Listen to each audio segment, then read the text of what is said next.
नमस्कार विद्यार्थी मित्रांनो, मी योगेश सर आर्य क्लासेस कडून आपल्या सर्वांचे हार्दिक स्वागत करत आहे।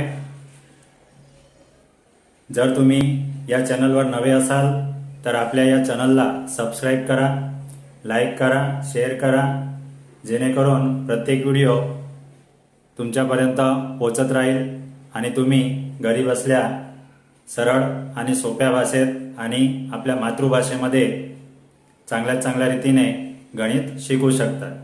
तर चला विद्यार्थी मित्रांनो, आज आपण या व्हिडिओमध्ये बघणार आहोत पॉइंट आहे आपला वर्ग आणि वर्गमूळ। सर्वप्रथम आपण वर्ग आणि वर्गमूळचा अर्थ समजून घेऊया। वर्ग म्हणजे काय? वर्ग म्हणजे काय ते आपल्या सर्वांना माहिती आहे। एखादी संख्या आहे, एकाच्या डोक्यावर 2, याचा अर्थ एकाचा वर्ग अथवा दुसऱ्या भाषेत त्याला म्हणतात एकाचा दुसरा घात।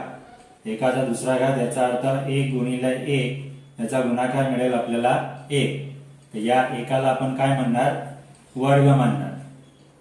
त्याचप्रमाणे जर आपल्याला 2चा वर्ग काढायचा असेल तर 2चा वर्ग म्हणजे 2 गुणिले 2 किती होतात? 4। थोडक्यात 2चा वर्ग 4 म्हणून वर्गमुळात 4, 4चा वर्गमूळ 2। त्याचप्रमाणे आपण या ठिकाणी लिहू शकतो एकाचा वर्गमूळ 1। त्याचप्रमाणे लिहूया 3चा वर्ग। 3चा वर्ग म्हणजे 3 गुणिले 3 बरोबर किती होणार? 3 त्रिक 9 म्हणून 9चा वर्गमूळ येणार 3। थोडक्यात आपण सांगू शकतो की वर्ग म्हणजे काय आणि वर्गमूळ म्हणजे काय। त्यामध्ये पुन्हा एक पॉइंट येणार की पूर्ण वर्ग संख्या कोणाला म्हणतात? पूर्ण वर्ग संख्या म्हणजे काय? सोपी आणि सरळ व्याख्या आहे, ज्या 2 समान संख्यांचा गुणाकार केल्याने 2 समान संख्यांचा गुणाकार केल्याने जी संख्या आपल्याला प्राप्त होते त्या संख्येला पूर्ण वर्ग संख्या म्हणतात। दुसरे एक उदाहरण घेऊया। समजा की 2 समान संख्या कोणत्याही घेऊ शकतो आपण। 9 गुणिले 9 करणार तर 81 होणार। या 81 ला आपण काय म्हणणार? पूर्ण वर्ग संख्या।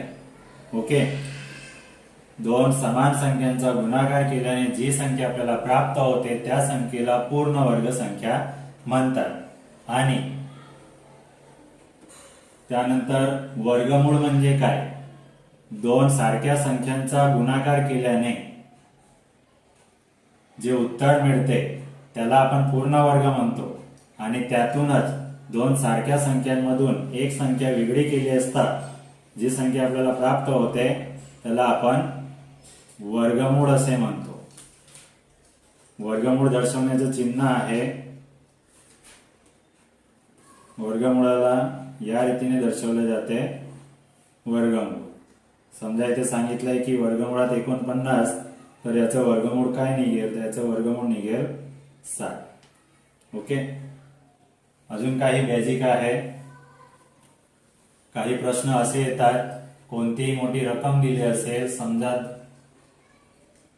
2424 आणि प्रश्न विचारण्यात आलाय की दिलेल्या संख्येचा वर्ग केल्याने त्याचा एकम स्थानाचा अंक कोणता असेल?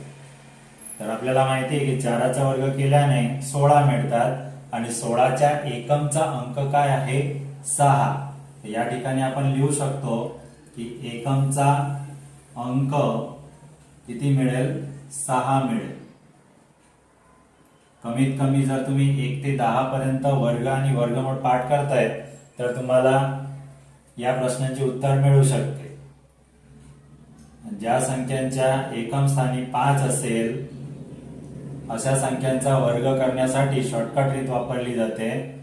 इथे 5चा वर्ग किती होतो? 25 आणि 2 नंतर किती येतात? 3। तर इथे किती? यांचा गुणाकार 6। एकम मध्ये 5 दिले असेल तर या रीतीने तुम्ही शॉर्टकट त्याचा वर्ग काढू शकता। दुसरं एक उदाहरण घेऊया। 35चा वर्ग जर आपल्याला शॉर्टकट काढायचा असेल तर सर्वप्रथम 5चा वर्ग लिहा 25 आणि 3 नंतर काय कोणता अंक येतो? 4। तर 3चा आणि 4चा गुणाकार करा तर किती होणार? 12 से 25। हे केव्हा शक्य आहे? जेव्हा एकम मध्ये 5 हा अंक दिला असेल तेव्हाच. दुसरं एक आहे, ज्या संख्येच्या एकम स्थानी 0 दिला असेल अशा संख्येचा वर्ग केल्याने मागचा एक शून्य डबल शून्यामध्ये फिरवला जातो. सुरुवातीला एकाचा वर्ग लिहिला जाईल 1, त्यानंतर एक शून्याचे किती? 0, 2. थोडक्यात 10चा वर्ग किती झाला? 100. तसंच एक उदाहरण बघूया. समजा इथे 50चा वर्ग सांगितलंय, तर सर्वप्रथम आपण 5चा वर्ग लिहूया 25. त्यानंतर एक झिरोचे किती? 0, डबल 0. याचप्रमाणे जर 2 झिरो दिले असतील आणि त्याचा वर्ग काढायचा असेल तर 2 झिरोचे किती? 4 झिरो करा. 2चा वर्ग किती? 4. पुढे एक समजण्यासारखं पॉइंट आहे की ज्या संख्येच्या अंती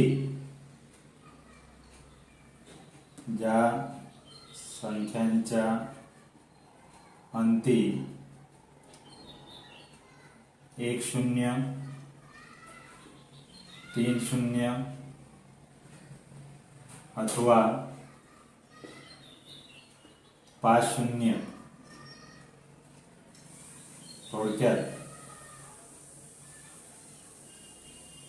शून्यांची संख्या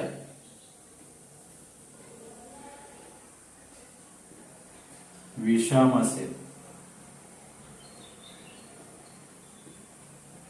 ती संख्या पूर्ण वर्ग नसते. याशिवाय कोणकोणत्या संख्या पूर्ण वर्ग असू शकत नाही? तर या ठिकाणी आपण बघितलं की एकाचा वर्ग 1, 2चा वर्ग 4. ज्या ठिकाणी आपल्याला एकम स्थानी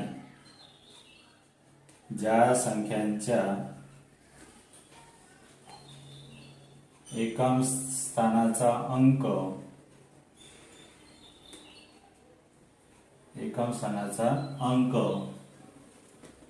2 असेल, 3 असेल, 4 येऊ शकतो, 5 येऊ शकतो, 6 येऊ शकतो, 7 येऊ शकत नाही, 8 येऊ शकत नाही.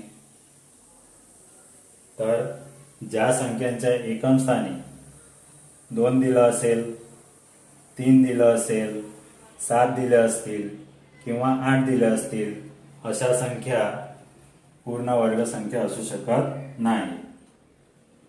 असेल त्या संख्या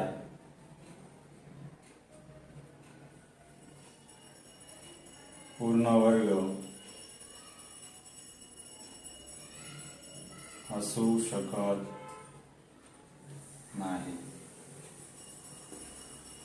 तर विद्यार्थी मित्रांनो, तुम्हाला ही माहिती जर आवडली असेल तर आमच्या या व्हिडिओला लाईक करा, शेअर करा, सबस्क्राईब करा आणि तुमच्या मित्रांपर्यंत जेवढं होत असेल तोपर्यंत पोहोचवण्याचा प्रयत्न करा.